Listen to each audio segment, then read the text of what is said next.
idol, magtatanim na ako ng sitaw. Gamit itong sako. Dito ako magtatanim ng sitaw. Ito, nilagyan ko na ng lupa, saka organic fertilizer. Ito nakahalo na sa lupa. Ito pala yung buto ng sitaw na itatanim ko. Binabad ko na ito sa tubig magdamag. Tapos ito meron ng ugat.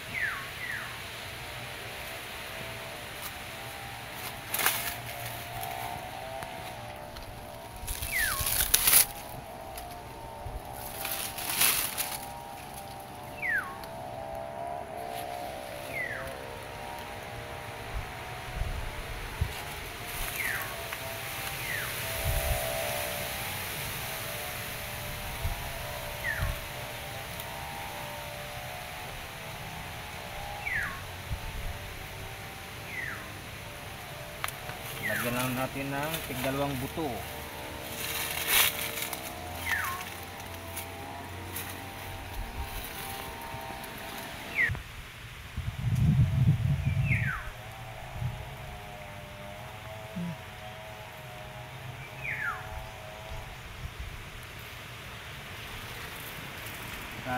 Magtaka kayo mga idol, bakit dito ko nagtanim sa may sako.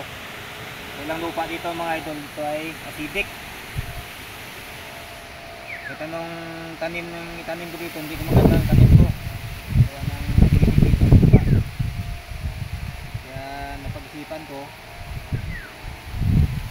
maglagay ng lupa dito sa sako, saka dito ko magtanim.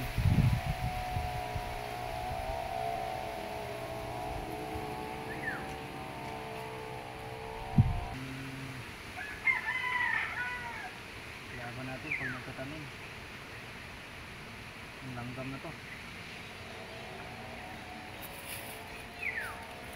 So masabi ko na acidic dito mga idol. Ito napakanipis ng ano dito mga idol, lupa. Tapos ito na po na adobe, kaya hindi ko maganda yung mga tanim ko dito.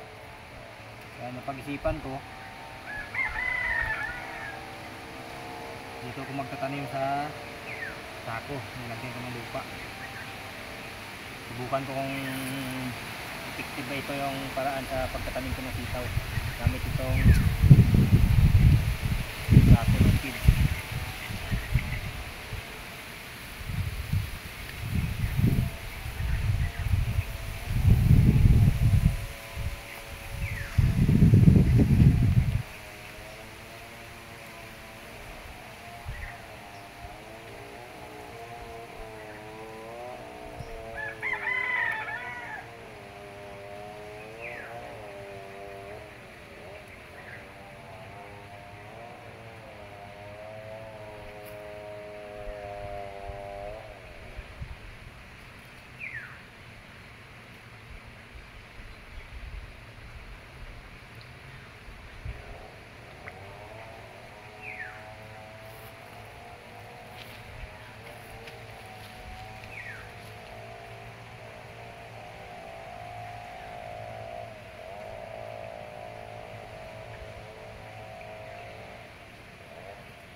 tanim mga idol.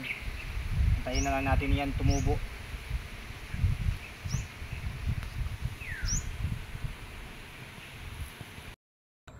Yan, good morning mga idol. Pagdating ng 5 days, ito na ang aking tanim na sitaw gamit itong sako. Yan, ganda ng tubo mga idol.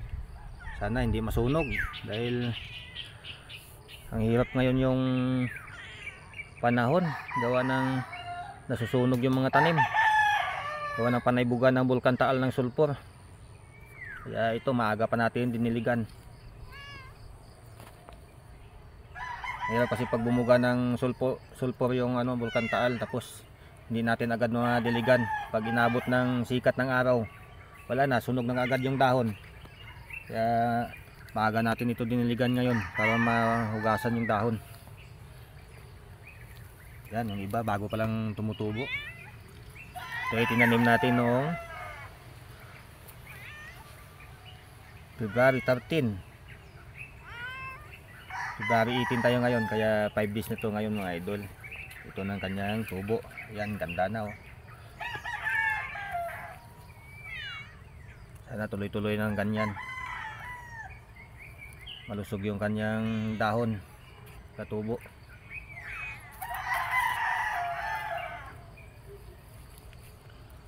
Yan oh, ganda ng tubo niya oh.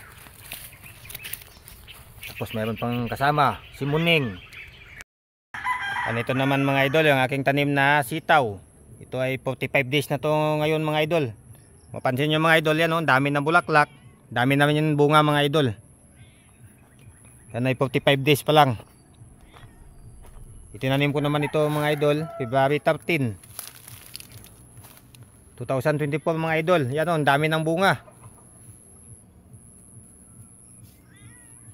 Yan, napakabilis lang bumunga mga idol. Yan ay organic din yan yung ginagamit natin na pataba dito mga idol.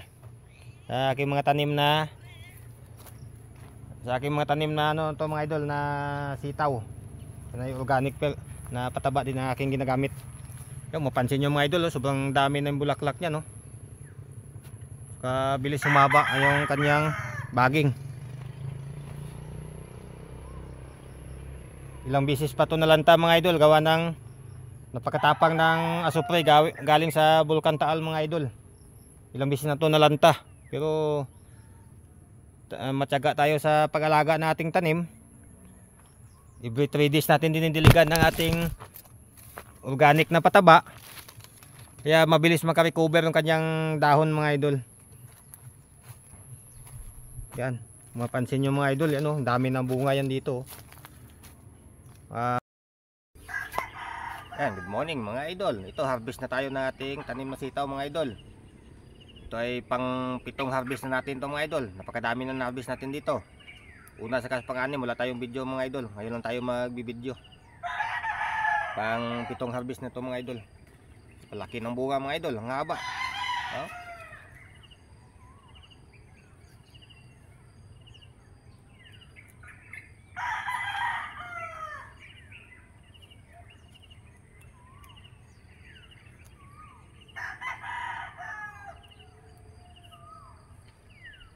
Sunod yung harvest natin dito mga idol. Unang yung pang-5 saka pang-6, tig 32 piraso ang aking na-harvest mga idol, dahil dapat araw-araw talaga na kukuha yung mga bunga niya malalaki dahil bilis lumaki yung bunga. Tulad to mga idol, kapon di ako nag-harvest. Oh, bunga oh, sobrang lalaki.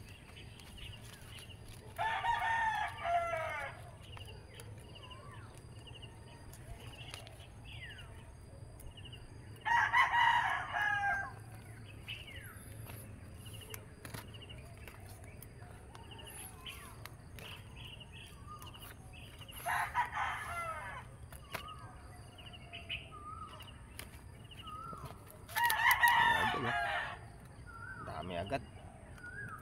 Kahapon ako hindi nag-harvest, ngayon lalaki na agad yung mga bunga oh. Haba.